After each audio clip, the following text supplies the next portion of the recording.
சூரியன்ல இருந்து வர vitamin D வந்து டைரக்டா அந்த உப்பு வந்து நல்லா அப்சர்வ் பண்ணும். கல்லுப்பு நல்லா வாங்கி அதை வந்து நம்ம மொட்டை மாடியில கல்லுப்பை ஃபுல்லா காய வச்சிடணும். ஒரு 2-3 டேஸ் காய வச்சு எடுத்துட்டு 4th டே போய் அதை நீங்க வந்து தூள் பண்ணி வைக்கணும்.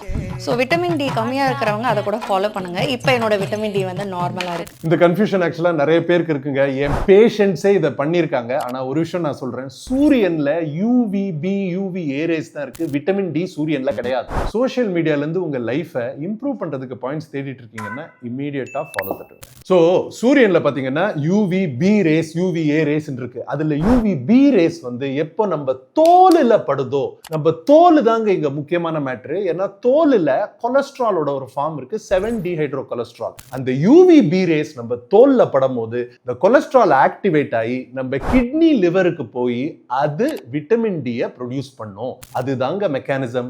இப்போ உப்பு பத்தி ஒரே ஒரு வார்னிங் மட்டும் சொல்லிடுறேன். நம்ம சாப்பிடுற உப்பு வந்து அயோடைஸ்ட் உப்பு. அப்படின்னா அதுல அயோடின் இருக்கு. அந்த உப்புனால தான் நம்ம நிறைய பேருக்கு தைராய்டுல ப்ராப்ளம் வரமாட்டேங்குது. நீங்க சாதாரணமான உப்பை இந்த மாதிரி வெயில்ல வச்சுட்டீங்கன்னா அந்த உப்புல இருக்க அயோடின் வந்து டீஆக்டிவேட் ஆயிருங்க, வேலை செய்யாது. சோ அதை நீங்க சாப்பிடும் போது உங்களுக்கு விட்டமின் டி டெஃபினட்டா வராது. ஆனா தைராய்டு பிரச்சனை வரதுக்கு சான்ஸ் இருக்கு. ஏன்னா அயோடின் வேலை செய்யாம இருக்கிறதுனால. சோ நீங்க விட்டமின் டி டெஸ்ட் பண்றீங்க, உங்களுக்கு கம்மியா இருக்குன்னா தயவு செஞ்சு போய் உங்க டாக்டர் கிட்ட விட்டமின் டி எவ்வளவு நாளைக்கு சப்ளிமெண்ட் எடுக்கணும், இல்ல ரொம்ப கம்மியா இருந்துச்சுன்னா எத்தனை இன்ஜெக்ஷன்ஸ் எடுக்கணும்னு கேட்டுட்டு உங்க விட்டமின் டி 50 இருந்து 60 நானோகிராம் பெர் டெசிலிட்டர்ல நீங்க மெயின்டைன் பண்றது ஓவராலா வைரஸஸ்ல இருந்து இம்யூனிட்டி, டைஜஷனுக்கு, ஹார்மோன் ப்ரொடக்ஷனுக்கு, எலும்போட சத்துக்கு ரொம்ப நல்லது. நீங்க இது வரைக்கும் உப்பை விட்டமின் டி சேரும்ன்றதுக்காக மேல வெயில்ல வச்சிருக்கீங்களா இல்லையான்னு கீழே கமெண்ட்ஸ்ல போடுங்க.